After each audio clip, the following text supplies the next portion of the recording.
এই জনগণকে চোষা তাদের উদ্দেশ্য। এই সরকারকে যদি আমরা এভাবে সুযোগ দেই যে পর আমাদের দেশ একটা সময় সে ধ্বংস করে দিয়ে আবার সে লন্ডনে চলে যাবে।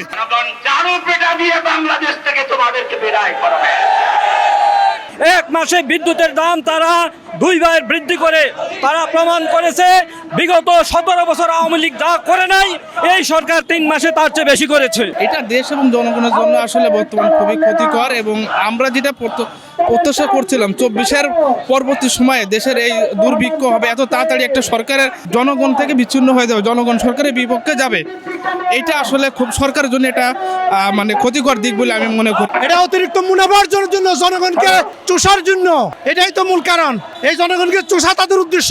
আমরা আসলে আশ্চর্যিত হয়েছি যে 24-এর গণ অভ্যুত্থানের পরে, বিপ্লবের পরে আমরা আশা করছিলাম দেশে একটি জনতা সরকার প্রতিষ্ঠিত হবে, কিন্তু দুঃখজনক হলেও সত্য তারেক রহমানের সরকার ওয়াদা দিয়ে এসেছিল 2 বছর পর্যন্ত কোনো নিত্য প্রয়োজনীয় দ্রব্যের দাম বাড়ানো পারবে না, অথচ 3 মাসের মধ্যে পর 2 বার জ্বালানি তেলের দাম বাড়িয়েছে। দুর্বার আন্দোলনের মাধ্যমে এই সরকারকে বুঝিয়ে দিতে হবে দেশের স্বার্থ বিরোধী কোনো কাজ সে করতে পারবে না। সারা বিশ্বে তেলের দাম কমাইছে, তখন তারা তেলের দাম বাড়াইতেছে, তার মানে তারা দ্বিচারিত আচরণ করতেছে। আমরা দেখতে পাচ্ছি যে ফ্যামিলি কার্ড দেওয়ার নামে এবং নানা ধরনের কার্ড দেওয়ার নামে সরকার দেশের অর্থনৈতিক তহবিলকে তছরূপ করেছে এবং দুর্নীতিতে তারা নিমজ্জিত হওয়ার কারণে দেশ সামাল দিতে পারতেছে না, বিদায় তারা নতুন করে জ্বালানি তেলের দাম বৃদ্ধি করেছে এবং এতে জনজীবনে ব্যাপক ভোগান্তি সৃষ্টি হবে। এই গণবিরোধী সিদ্ধান্ত সরকারকে অবিলম্বে প্রত্যাহার করতে হবে।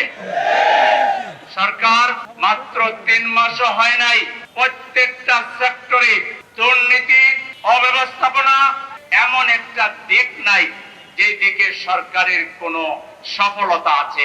আর সেই অতীতের লুটতরাজকে আরো শক্তিশালী করেছে। এখন জারু পেটা দিয়ে বাংলাদেশ থেকে তোমাদেরকে বেরাই করবে। বাংলাদেশের আইন শৃঙ্খলা বলে তেমন কিছু নেই। আইন শৃঙ্খলার দায়িত্বে যে নিম্নমন্ত্রী আছেন তিনি সব জায়গায় ওনার অবস্থান, কিন্তু আইন শৃঙ্খলা রক্ষায় তিনি সম্পূর্ণ ব্যর্থ হয়েছে। আমরা আহ্বান জানাবো অবিলম্বে তেল গ্যাসের মূল্য যা বৃদ্ধি করেছেন ওগুলি অবিলম্বে প্রত্যাহার করে নিন। এর সাথে সাথে দ্রব্য মূল্যর ঊর্ধ্বগতির লাগাম টেনে ধরুন।